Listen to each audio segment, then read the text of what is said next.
Yo, what's going on, y'all? It's Combo Breaker 99. I'm back with another video. All right, y'all. So, back with this discussion video. Might be a little longer than usual, but I just want to do another long discussion video. Yeah, man. I just want to talk about styles in the game, and of course, three different fighters here that y'all see in this picture. Of course, talking about one of the biggest upsets in WMMA again. Of course, Pena pulled off the biggest upset against Nunes. It shook up the WMMA world, and of course, the bantamweight division. Nunes had everybody talking. With this loss, with Nunes losing, everybody's been talking and everybody's been shocked. Some people sad, some people crying, some people celebrating. And now everybody's just dissecting this fight. They've been dissecting the styles. They've been wanting to know what's going on with Nunes, what was going on with Pena to win this fight, dissecting the hearts and minds of these fighters and so on. Even on my channel, some people asked me. So I said, hey, I did a video. I gave my reason why I think Nunes won the fight and Pena won. And why Nunes lost and why Pena won the fight. I just broke it down to y'all. But, there's still a lot of people out there that said the fight was rigged, Amanda threw the fight. I'm not even hearing that part. But I like that talk. I kind of like that talk because it just shows you that, a lot of people are invested in the fight game and they have their favorite fighters. They like to do their math. But, the game of MMA math never adds up. There's some basic factors there, like the hungry fighter is going to beat the overlooking champion, right? That's how it usually works. The fighter that's overlooking the competition is usually going to lose to the hungry fighter, right? Whatever it is, though, it's one of the major reasons, all that stuff I mentioned, it's one of the major reasons why I love WMMA. I love WMMA right now. I love combat sports, so on, whatever it is. This is one of the reasons that attracts me to the sport, even the sport of boxing, because there are times when I can't predict the outcome. I have my predictions, but I don't know the script. I love the fight game and I love to break it down, but I don't know the script. Like when a fight doesn't go the way I said it's going to go, I love that. I love that because it's like I always say, if I'm proven wrong or if you prove me wrong, that means you're doing something right. It's like when I go to the movies, I don't want to predict the movie. I don't want to know what's actually going to happen. That's why I hate when people talk during the movie or they tell me spoilers. I just want them to, just keep quiet. Just keep quiet. If you've seen the movie, don't watch it with me.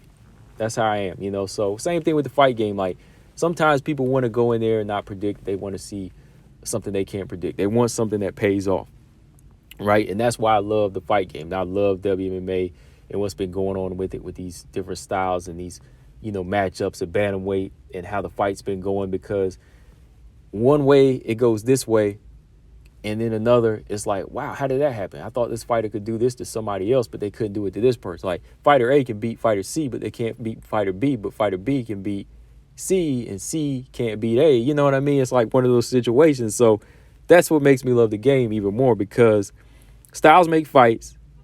No one's perfect. And the outcome will never be the same. I'll say that again. That's the three reasons why I've been loving the, combat sports. Styles make fights.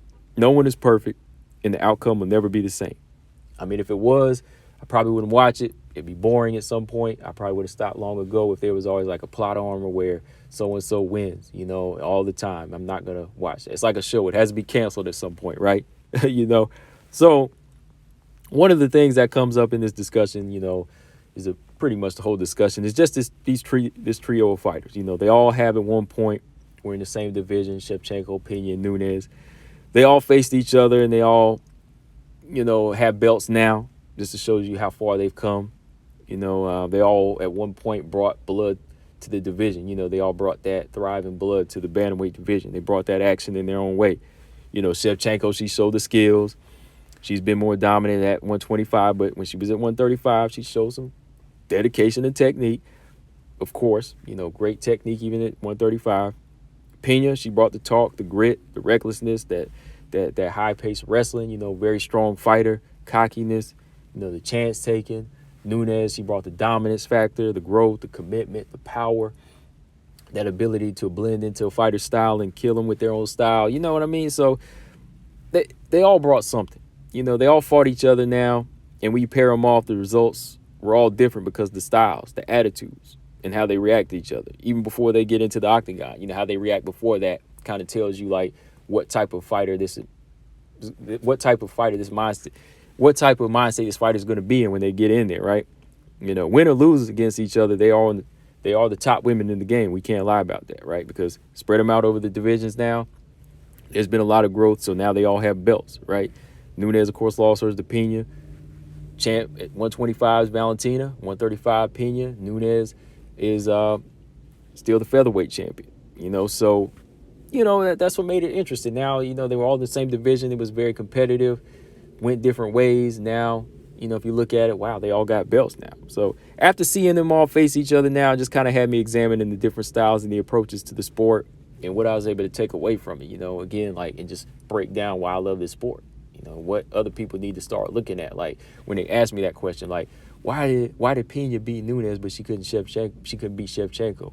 You know what I mean? Or why is Valentina this good, but she can't beat somebody like Nunes? You know, there's just so many things to it. So I just wanted to talk about it in this video, man, because, you know, that's what I do.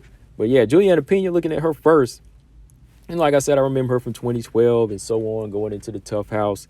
You know, I've always noticed that she had the hard edge, the confidence. You know, a lot of people were against her in that house, I felt. You know, and I like the style that she brought to the table. You know, the one thing I always noticed that made her entertaining was just that wild card factor. You know, when she commits to something, you know, she's very good technically. You know, she's very solid. But that one thing that can make it or break it is that wild card in her. You know, that recklessness. You know, it's needed. It's needed. You know, because it shows that courage is needed and it brings excitement and wins in the right situations. But, you know, there's them times where it costs her a couple fights and we're like, dang, why'd you do that? That was stupid. You know, she said it herself that she was stupid in those situations, right? Like when Pena fought Shevchenko, you know, she started off the right way, you know, not overly respecting Shevchenko, taking the fight to her, making it physical and, you know, making it exciting and taking an approach that was technically right in the first round. But too much of that turned into recklessness, you know, became predictable. And what did Valentina do in close range? She had plenty of room to work. She had plenty to work with. She gave her a chance to, she gave Pena a chance to kind of show her behind a little bit, got the takedown, and boom, who got the submission? Shevchenko did, right? Because she let her get into that groove of being reckless, and boom, she got it, right? And then you look 2 weeks ago when she fought Nunes, she had a great showing in there. You know, she had a great mental strategy for Nunes that worked on her, took Nunes into a realm she didn't like. You know, in the first round, even though Nunes won, you know, you can say that Nunes was fighting at a pace that she didn't like. By the second round, Pena bullied the bully, but this time it was in a controlled manner where she could pull the trigger and not be in complete danger, like, you know, in somebody's guard, like she was, you know, or being taken down to the ground. She wasn't in close range, so she could trade shots at times, but she could also see she could use the reckless enough, just enough to see how Nunes would react to it. You could see Nunes' body language. Nunes couldn't take the punishment the way Pena could. You know, that's what took Nunes out of her game, and Pena just kept putting it on her till she showed that, look, this is how a reckless fighter can get a win. This is how a reckless fighter can get a win. This is how they take their chances. And I'm going to make it work. You know, I'm going to make it work because I'm going to make Nunes fall into my game plan. And it worked for it, right? You know, I think Pena is one of those fighters that they want to live in the moment, bring skills. And Nunes gave her room.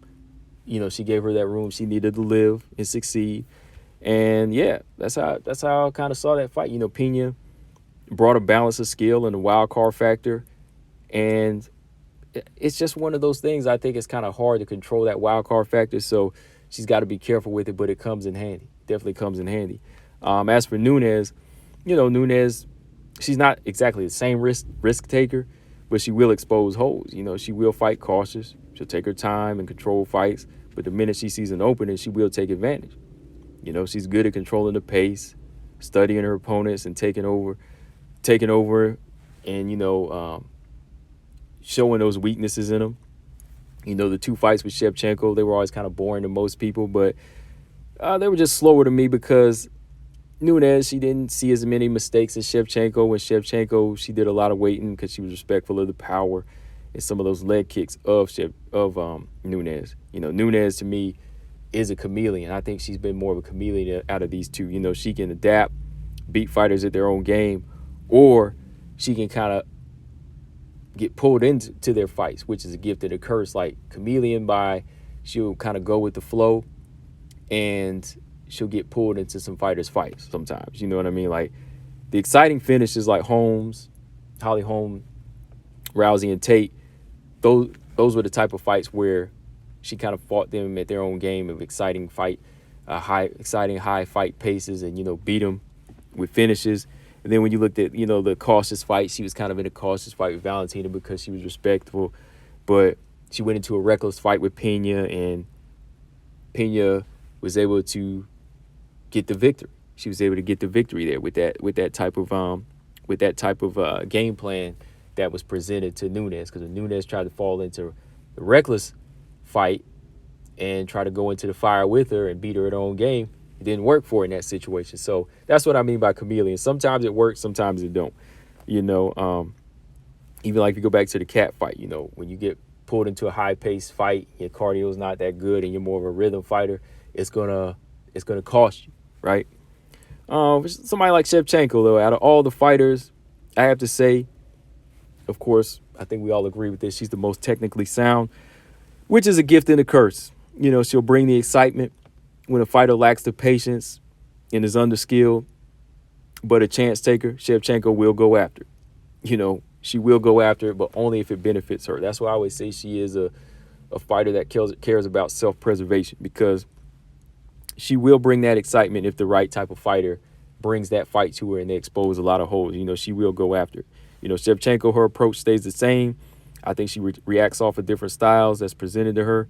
She's not going to step out the box and take crazy chances, and she's not going to give you a free shot, or she's not going to give you fight of the night.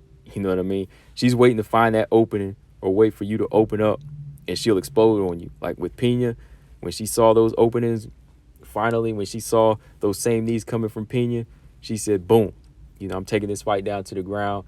And she got the takedown in the first round. Pena took her down in the second round, got reckless, and boom, she got the submission, right? So it's kind of like a gift and a curse. The other night I did a live stream. Well, before I talk about that too, Shevchenko's approach to the Nunes fights, I think it was a lot of respect there. Like she said, it was also size, and how large Amanda was one of the reasons she showed that respect. So again, that's another factor with Shevchenko. She won't step out of the box. She refuses to. If size is going to be an issue there, and with Nunes, with size comes her power, because she knows how to use it. Shevchenko is not going to take that chance. So she's not really like a great risk taker. She's more of a perfectionist on how it comes to her style. She's a defensive fighter first, but she's not one to go in there and take crazy chances. Like when she lets go, that's because she's going off of her opponent's weaknesses, right? Like when an opponent leaves her head wide open like Jessica Eye, boom, she will take that. She will take that chance. So like Caitlin Kagan, when she goes in there reckless, or she sees that she's not bringing anything to the table, then she say, oh, I'm going to open up. I'm going to take her down. I'm going to beat her, on the ground. I'm going to beat her on her feet anywhere. Or like Andrade. Andrade's not bringing anything but that little power, and that's it. All right, I'm going to out-wrestle her and just lock her up and show you that she's not dangerous, that she doesn't have the skill like Nunes. But like Nunes did have a wall that Shevchenko couldn't penetrate. It was the size, and she won't admit it, but it was the power, right? So her power and the way she delivers it is different than Andrade. So Andrade's frame came into play there. So chances could be taken, so she did take a lot of chances there. So yeah, when you just look at these fighter styles, they're exciting, man. When you just mix them up, they kind of give you the characteristics of what type of person they are and what they really want out of the fight game. Like the other night, I described their approaches like this. I'll be brief on it here because I'm about done. I want to talk y'all to death, but this is how I describe their approaches, though. All three fighters, if they were on a mountain and they all hopped on bikes, they all hopped on their mountain bikes. Juliana Pena, she's that one that would hop on that bike with no helmet, no pads, none of that safety gear. She would say, okay, I got the skills. I know how to ride this. Back up. Don't give me that gear. Stay back. Let me do this. And she'll take off. She's doing 70 to 80, just depending on her skills and her instinct. The errors made, sure, they might cost her, but the ride down's a thrill. And even then, it's going to be more rewarding when you hit the bottom alive. That's kind of how it is with Juliana Pena, I think. That's what I'm saying. That's my opinion. Like, I'm not in her head. Like, she's never said that, but that's how I kind of assess her fighting style. It's kind of like that. Like, she'll go in there. She knows she's skilled, but at the same time, I'm not taking any other precautions. Look, I'm going to take it how it comes, and then the victory is going to be just as thrilling, if I make it out unscathed, right? Nunes, she's that one that'll jump on her bike with just the helmet. She'll put the helmet on at least, right? She'll put that on, jump on the bike, hit 60 to 70, but she's going to find those right openings depending on her skills, how good she is, good she's riding. She's going to take those clear passages, she's going to take those hard and kind of roll with those hard terrains and the rough parts. Some of the rough parts might get her depending on how she deals with the pressure, but she's going to avoid certain things that she can. She's going to just kind of adapt to the way, is presented to her. Like, okay, she's not going to take crazy chances, but if she sees certain opens, then she's going to ride them hard, right? If she knows that it's going to all benefit her, she's going to ride them hard and make it look, like very, very thrilling. I think she's that type of fighter, if that makes sense to y'all. She kind of falls, I'll get to that in a minute. Now, Valentina Shevchenko, she's the one with she's got this mindset that, look, when I get on this bike, okay, she's got the helmet, she's got the pads, she's got the knee pads. She's the one that fine-tunes her bike. She's got a map of the terrain. She's checking the weather. She's checking the wind pressure. She's checking the pressure in the tires. She's checking what time the sun's going to set, what parts of the, path are going to be dark. She's checking all of that. She's checking everything that's going to affect her performance. But then she's going to hit it at like 70 to 80. But she's going to make sure she's fully prepared for what that ride has to offer. She's going to go hard in her own way, but she's going to make sure that she can go hard, only if she can make it out unscathed and protected is the best that she can. So that's how I kind of see it with them as fighters. I see Pena as that reckless one. She has a lot of skills. Sometimes it can cost her, but in the end, it's going to be thrilling for her. Nunes, she kind of falls in the middle. I think she'll kind of adapt to the ride down. You know what I mean? She'll kind of find the flow for her. She's kind of the more the mystery to me still. I know it's kind of easy to you just see what she does and you'll say, okay, she's just this and she's just that. But where she wants to go now is still kind of a question. Like, is she going to have it for the rematch? I don't know. Like, where's she at now? Is she a family woman now? Or does she still want to be the GOAT? Does she want to keep going as a 2-division world champion? Like, a lot of questions there. So, she is kind of the tricky one. Valentina, though, she's the survivalist. She's the one that cares about self-preservation. She's the cautious one. Defense, protection of her is more important. But then whenever she's all protected and she's prepared, she's going to go hard. She's going to be prepared. She's that one with the armor. She's making sure her armor is close to being impenetrable. So when she goes hard at you, you can't stand anything from her. Your fortress can't withstand anything, right? So yeah, man, final thoughts. Like I said, that was just something I kind of wanted to talk about here. I was just kind of, watching different fights last night. I was watching Shevchenko, Nunes, both of their fights again. Then I was watching Pena and Shevchenko, Nunes and Pena. And I was just like, man, like, this game is so crazy. This is why I love it. And it's similar to certain situations I've seen it in boxing where, Joe Frazier, he could get a win over Ali, but he couldn't beat George Foreman, but Ali could beat George Foreman, you know what I mean? Or Ken Norton could beat Ali, but he couldn't beat George Foreman.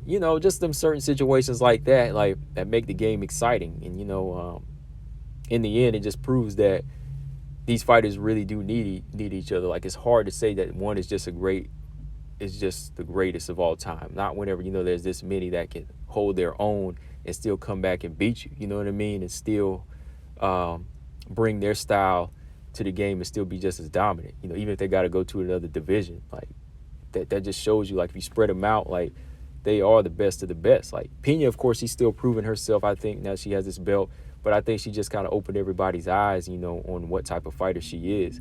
And, like I said, these three do make it interesting now that they're all champions now. They're all going down that mountain, but they're all riding down in their own way. So, yeah, man, that's pretty much all I got on this one, guys. Let me know what y'all think in the comment section. That's why I love the sport. Combo Breaker 99. I'm out. Subscribe. Peace.